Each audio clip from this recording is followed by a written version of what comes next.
하나님 아버지 감사합니다. 한 주의 마지막 날을 저들이 맞이합니다. 락다운 기간 안에도 지켜주시고 보호하여 주셔서 한 주 한 주의 삶을 주의 은혜 가운데 살게 해주심을 감사합니다. 저들이 내일 주일을 맞이하는데 안타깝게 비대면 예배로 저들이 예배를 드리지만 하나님, 사랑하는 성도들의 어느 곳에서 있든 하나님 지켜주시고 영적으로 교통함이 있게 하여 주셔서 서로를 향한 그 마음과 또 기도가 끊어지지 아니하도록 하나님 살펴내 주시옵소서. 오늘도 주님의 말씀을 붙잡고 주어진 인생을 주와 함께 살아가고자 소명합니다. 저들의 찬양과 또 기도를 받아 주시옵소서. 감사함의 예수님 이름으로 기도합니다. 아멘. 오늘은 시편 66편 1절에서 12절입니다. 매일 성경은 1절부터 9절까지 되어져 있는데 저는 12절까지 보도록 하겠습니다. 지은이는 다윗이 아니고요. 저자와 시기를 알 수 없는 그냥 찬양시입니다. 근데 8절과 12절까지 내용이 마치 이사야 43장에 기록한 내용과 많이 유사하다 해서 이사야 선지자가 활동했던 그 시기, 즉 남유다의 왕 히스기야의 왕 때, 그러니까 그 히스기야가 저자라고 그렇게 생각을 하고 있습니다. 만약에 히스기야가 66편의 저자라고 한다 그러면 히스기야가 왕이 되어졌을 때에 유다에 아수르가 침공을 했거든요. 그때에 하나님께서 아수르의 침공에서 보호해 주고 구원해 주신 때가 있는데 그때를 배경으로 이 66편이 지어졌을 거라고 그렇게 추정을 하고 있습니다. 우리 1절부터 우리 12절까지 같이 읽겠습니다. 온 땅이여 하나님께 즐거운 소리를 낼지어다. 그의 이름의 영광을 찬양하고 영어롭게 찬송할지어다. 하나님께 아뢰기를 주의 일이 어찌 그리 어미하신지요. 주의 큰 권능으로 말미암아 주의 원수가 주께 복종할 것이며 온 땅이 주께 경배하고 주를 노래하며 주의 이름을 노래하리이다 할지어다. 와서 하나님께서 행하신 것을 보라. 사람의 아들들에게 행하심이 어미하시도다. 하나님이 바다를 변하여 육지가 되게 하셨으므로 무리가 걸어서 강을 건너고 우리가 거기서 주로 말미암아 기뻐하였도다.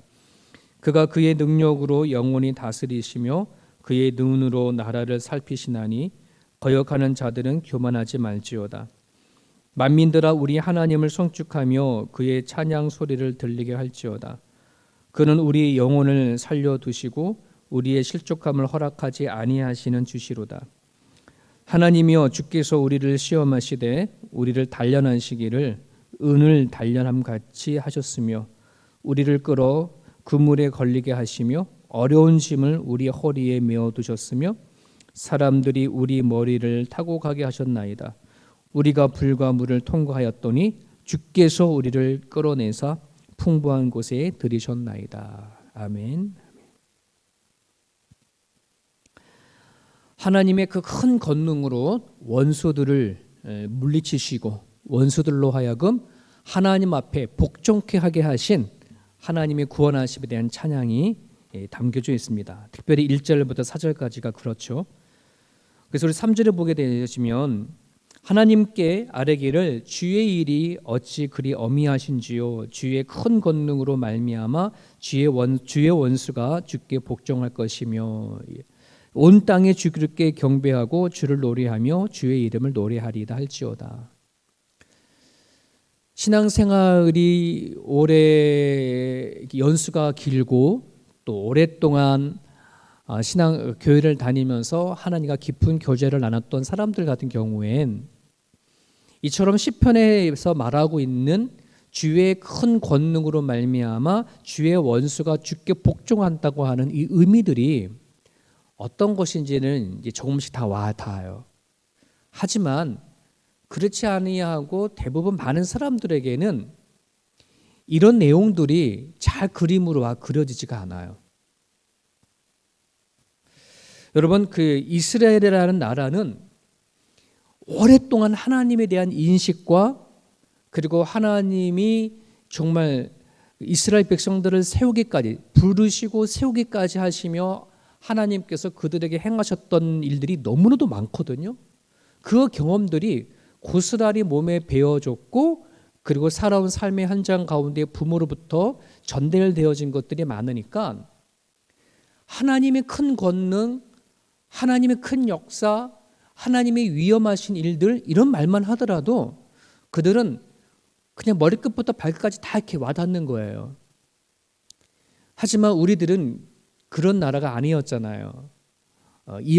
이방인들이었고 전혀 하나님을 알지 못했던 민족들이었는데 그런 우리들이 정말 이 성경을 대할 때 되면 이런 말씀을 접할 때 되면 아직도 잘 그림이 썩 그려지지 못하는 그런 경향들이 더러 있습니다. 자, 그런 생각을 하시면서 오늘도 말씀을 이렇게 보게 되어지면 제 나름대로 또 이렇게 생각해 보게 되어져요. 그래도 우리나라의 기독교 역사가 이제는 100년이 넘었는데 이 100년이라는 시간들 속에서 하나님께서 우리나라에게 행하신 놀라운 일들이 참으로 너무너무 많다는 것. 여러분, 우리 대한민국의 기독교 역사를 여러분 한번 살펴보십시오. 그러면 우리가 들어보지 못했던 놀라운 일들이 너무나도 많은데 실질적으로 우리는 그런 얘기를 잘 듣지 못하고 살아왔어요. 그러다 보니까 하나님이 우리나라에게 또 우리의 삶 가운데 깊이 들어와서 역사하신 것들을 잘 그림을 그리지 못하고 살아갈 때가 되게 많이 있습니다. 왜 우리는 기독교 역사가 100년이나 되어졌는데 왜 성경에 나오는 이런 하나님의 능력과 권능 이런 것들이 잘 그림을 그려지지 않을까? 말씀을 묵상하면서 제가 몇 가지 한번 생각을 해본 적이 있어요. 하나는 하나님의 우리 대한민국에 행하셨던 놀라운 하나님의 역사와 그 권능들을 우리 후손들에게 잘 전달하지 못했다는 그런 생각을 많이 하게 됩니다. 제가 교회를 모태 신앙자로서 교회를 오래 다녔는데요. 그냥 교회 성경에 나와 있는 그러한 역사의 이야기, 그래서 그 성경 이야기는 참 많이 들었어요. 그러니까 성경의 여러 가지 인물들에 대한 것도 많이 들었는데 이 하나님의 복음을 위해서 대한민국 안에 선교사님들, 선진들이 정말 믿음 지키고 살아왔던 그 인물들에 대해서는 거의 모르고 지내왔던 게 너무 많아요. 신학교를 가니까 와, 우리나라에도 이렇게 놀라운 사람들이 있었구나, 이렇게 놀라운 믿음의 조상들이 있었구나. 와, 정말 우리 마음속 깊이 와 닿더라고요. 그래서 요즘에는 한국에 이제 의식을 갖고 있는 목사님들이 이제 아이들에게 여름 성경학교나 수련회 대신에 한국 안에 있는 그 기독교에 관련된 역사를 쭉 순례하는 그런 일을 순례를 하시면서 아이들에게 가르치고 있는데 나는 그게 정말 너무 좋다라는 생각을 가진 적이 있어요. 이스라엘의 성경에 나와 있는 이스라엘의 인물도 중요하지만 정말 100년 동안에 정말 이 나라를 위해서 하나님의 복음을 위해서 헌신하고 싸웠던 그 인물들을 하나씩 우리가 알아간다는 것도 너무나 소중하다는 생각이 되어져요. 그렇게 배우다 보면은 하나님의 우리 나라에 역사하시고 우리 삶 가운데 일하심을 아주 더 현실적으로 와닿는데 그런 교육이 없다 보니까 하나님의 권능과 역사가 이게 이스라엘의 권능이지 나의 권능과 역사로 이렇게 매치가 안 되는 것 같아요. 또 하나의 이유를 찾아보면 우리 한국의 기독교가 그도 100년이라는 그런 시간들의 긴 시간이 있지만 깊은 신학과 영성에 세워지기보다는 종교적인 형태의 개념으로 오랜 시간을 보내온 탓이 아닌가 하는 생각을 해보게 되어집니다. 그러나 이제 한국의 기독교 역사의 100년을 지내오면서 그 사이에 정말 나름대로 기독교 역사가 한국의 기독교 역사가요 영성이 많이 깊어졌습니다. 물론 아직도 겉으로 봤을 때는 형식적인 그런 종교인들도 많지만 이젠 종교 생활로서가 아니라 삶 속에서 하나님이 주신 말씀 따라 살아내려고 하는 그런 사람들이 점점 많아져 가고 있다는 거예요. 그리고 어느 때보다도 기도와 찬양에 대한 생각이 깊어져 가고 또 예배의 삶이 예배가 삶으로 이어지려고 애쓰는 그런 사람들이 많아졌어요. 제가 잘할 때만 하더라도 그냥 교회를 다녀서 막 부르짖고 기도하고 뭔가 하나님을 구하는 그러한 것이 참 많았지만 이제는 하나님의 뜻이 무엇인지를 자꾸 살피려고 하는 그런 성도들이 한 사람 한 사람 많아지는 것을 보게 되어집니다. 저는 나름대로의 그렇게 예배가 또 하나님에 대한 생각들이 몸으로 깊이 체득되어지다 보면은 온 땅이 주의 권능 앞에 무릎을 꿇고 경배한다고 하는 이 사실이 아주 구체적으로 명확하게 와 닿는 그런 날이 분명히 올 거라고 생각이 되어집니다. 우리 이건 개인적인 신앙도 마찬가지거든요.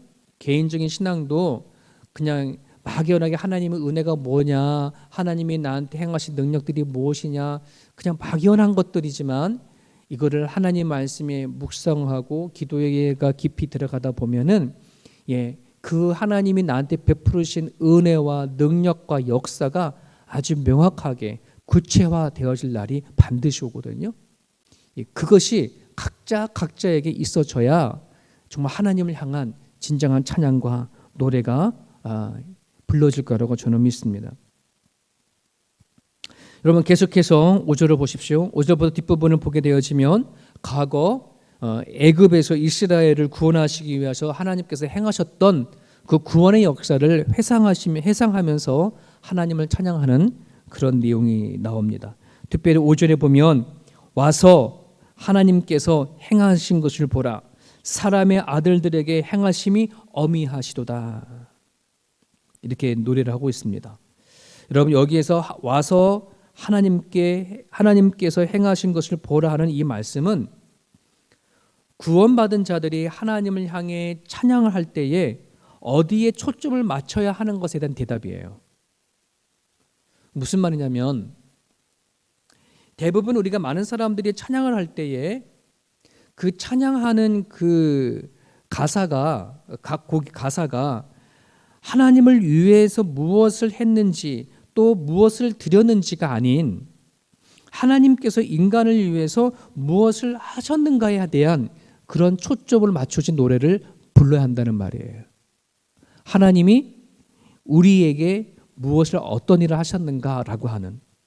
그래서 여기 보면 하나님께서 와서 하나님께서 행하신 것을 보라 하는 것처럼 하나님께서 우리에게 행하신 것이 무엇인지를 알고 깨닫고 부르는 그 찬양이 너무 중요하다는 말이에요. 찬양의 곡이 쉽냐 어렵냐, 찬양의 곡의 악기를 어떤 악기를 샀냐 안 썼냐 이것이 중요한 게 아니고 내가 지금 부르는 찬양에 이 가사가 어떤 의미를 담고 부르느냐. 어저께도 제가 그 말씀을 드렸지만 이 말씀 안에도 그 뜻이 담겨져 있어요. 예를 들면 미가서 6장에 보게 되어지면 하나님은 미가 선지자를 통해서 이스라엘 백성들이 잘못 드려졌던 제사에 대해서 꾸짖는 내용이 나오거든요. 그때의 이스라엘 백성은 하나님께 제사를 드리면서 이렇게 큰 소리를 쳤어요. 하나님, 우리가 드려지는 이 제물을 질 좋은 1년 된 새끼 양으로 하나님께 드려지면 더 드리면 더 좋아하실까요? 천천의 만만의 강수 같은 그 어마어마한 양의 그 기름과 그 제물을 가지고 하나님 앞에 드려지시면 하나님 기뻐 받으시겠어요? 나름대로 이렇게 큰 소리 치면서 하나님 앞에 자기 신들이 드리던 제사에 대해서 자부심을 가졌다는 말이죠. 근데 하나님은 미가 선지자의 입을 열어 말씀하십니다. 다 필요 없다. 나는 오직 너희가 정의를 행하고 나를 사랑하고 겸손히 나와 동행하는 것, 나는 그것을 너희들은 받기를 원하는 것이지 네가 새끼 양이나 받으려고 내가 기름이나 받으려고 하는 그런 존재인지 아느냐라고 꾸짖는 말씀이 나와요. 하나님은 인격적인 분이세요. 그럼과 동시에 세상의 모든 것, 우주 만물까지도 다 하나님의 것인데 여러분, 죄인인 우리에게 하나님이 무엇이 아쉬워서 뭘 더 받으시려고 하시겠습니까? 하나님은 스스로 계시는 분이에요. 스스로도 충만하시는 분이 우리 하나님이신데 말이죠. 정말 하나님이 원하시는 것은 하나님이 어떤 분인지, 우리에게 어떤 일을 행해 주신 것인지, 그리고 하나님과 함께 교제하고 동행하는 것, 그것을 하나님께서 원하시는데 우리는 그것을 깨달지 못하고 내가 하나님을 향해서 뭔가 더 무엇을 하고 뭔가 더 드리기를 원한 어떤 그 초점 맞추면 안 된다는 거예요.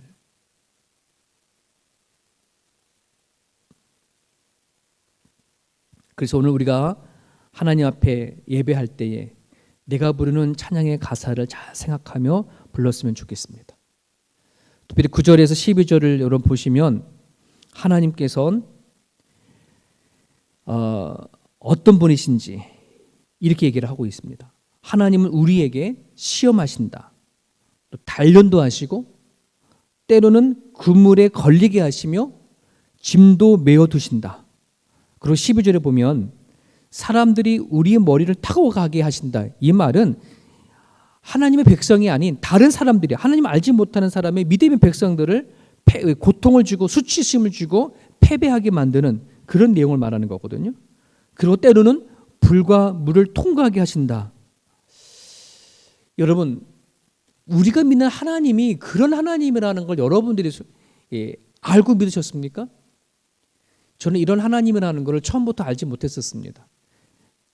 제가 믿는 하나님은 그냥 하나님 앞에 기도하면 하나님이 가장 좋은 것을 주시는 분, 나를 힘들지 않게 해주시는 분, 하나님 앞에 무조건 예배 잘 드리고 하나님이 착하게 살게 되어지면 모든 일들을 만사 형통하게 해주시는 분, 그런 하나님인 줄 알았는데 오늘 이 말씀을 보게 되어지면 시험도 주시고 단련시키시고 때로는 물과 불도 통과하게 하게 하시는